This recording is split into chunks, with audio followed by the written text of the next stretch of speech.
back. So in today's tutorial, I'm going to show you how to create and install your MetaMask wallet. Let's get started. Go to your Play Store.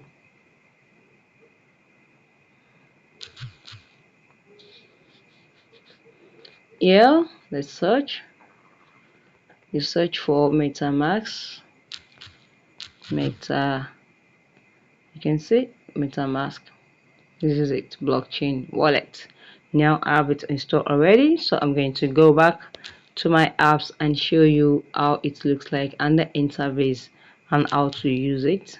Now this is it. You can see, click on open.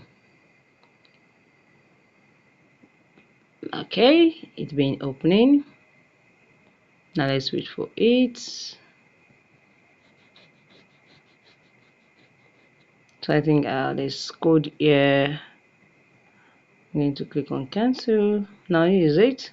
So welcome back. Now if you just a first time here, it's going to ask you to set up your MetaMask. So what you need to do is just set up your MetaMask. Exactly, go to everything you wanted to, and every step. Once you go to every step, you're going to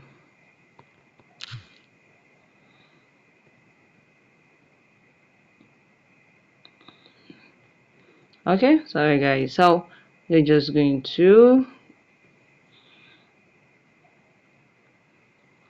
now just come here. Once you're here, just come to you'll be able to create everything, set up your wallet, and you'll be able to get it. Don't worry guys, on our next video I'm going to show you how to transact and how to get everything on your MetaMask. So guys, if you found this video helpful, click the like button, drop a comment and subscribe. Thank you guys.